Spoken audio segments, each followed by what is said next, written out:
Hey Bethel family, it's Wednesday afternoon. Time for some more Randy's Ramblings. I'm down here in the youth room because this is where our robotics team has met for the last couple of seasons, and this is the robot that these kids built. They were ready last year, if you recall, back in March. So approximately 7 years ago, they were ready to go and compete at the state championship. They had been awarded that opportunity. They had made some changes to their robot, and the day before we were ready to go, the robotics championship was postponed. Well then, as we waited, the robotics championship was canceled. Everything completely changed. Well, it's time for us to kick off another season, and I mean, first, if you know any junior or senior high kids that might be interested in robotics, have them talk to me. We'd be happy to see if they'd be a good fit for the robotics team that we sponsor here at Bethel. But all of this is fresh in my mind because the season is just getting started. And I was thinking a lot about some of the programming and some of the issues that we sometimes have with programming and the hard work that the kids did to have this robot ready. You see, there's two different kinds of programming that they have to do. There's an autonomous program, and what happens with that is they hit a button and the robot has to perform the tasks that they have pre-programmed it to do. We can't touch anything on the robot, we can't touch anything on the controllers. Then there's another kind of programming that they have to do, and that programs it to control it with joysticks. And they can drive it and run different elevators up and down.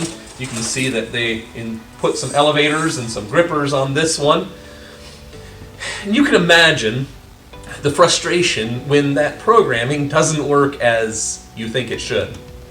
You know, it really is amazing to me. Sometimes we can run the exact same autonomous program and suddenly it will do something different.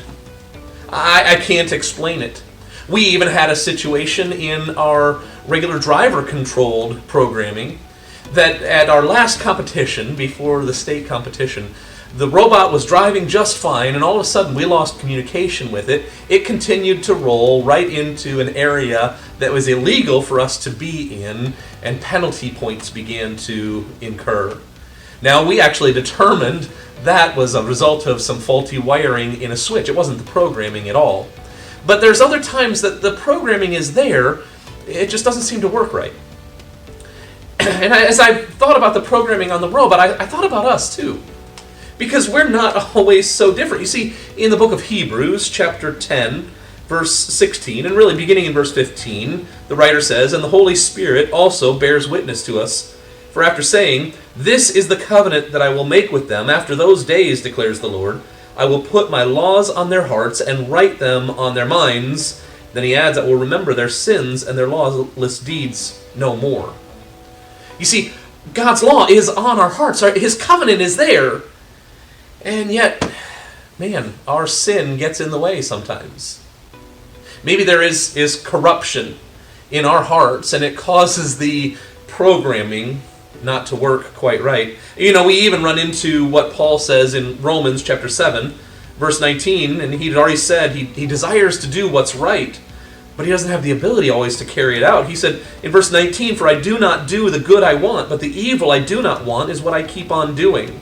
Now, if I do what I do not want, it is no longer I who do it, but sin that dwells within me." We have the programming in our hearts. God has written His law onto our hearts. He's established this covenant with us. And yet, because of corruption, because of sin, because of our own selfish desires, sometimes things go astray. Sometimes they go awry.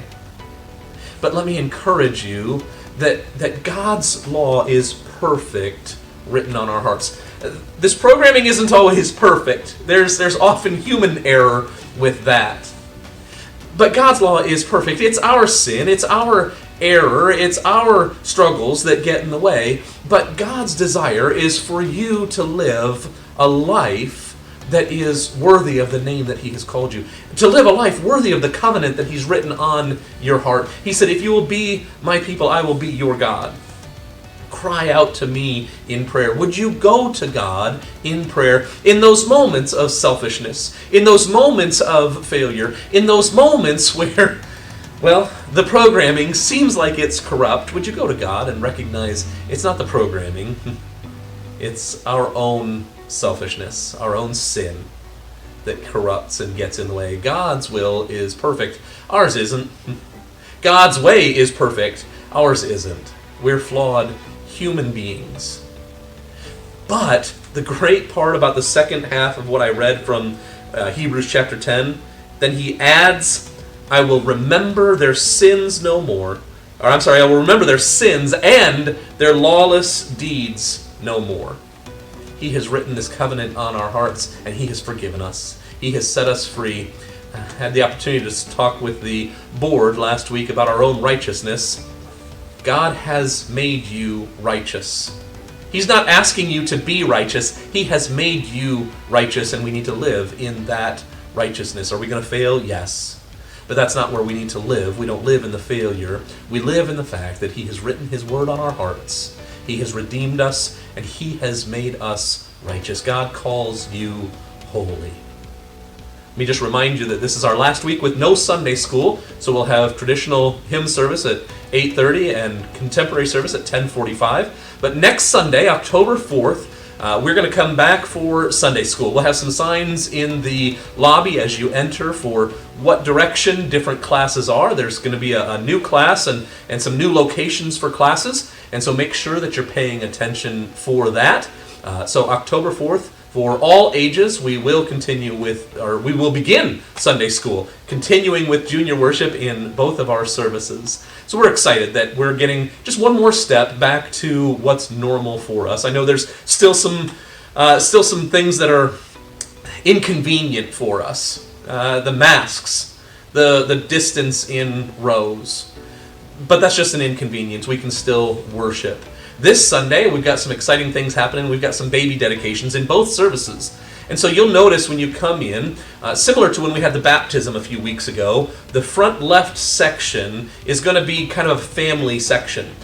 Because in first service, it's one large family that's going to have a baby dedication. And then in second service, all of the babies come, it's extended family, but all of the babies are coming from one family. So we're going to leave those spots open in that front, in front of the soundboard for those families. So we're not going to worry about spacing out the pews there or anything like that. They're all together anyway. And so those areas are not going to be every other pew, but the rest of the worship center will be. And so we look forward to baby dedication this Sunday and Sunday school starting off next Sunday. Hey, I hope you have a great week, and I look forward to seeing you on Sunday.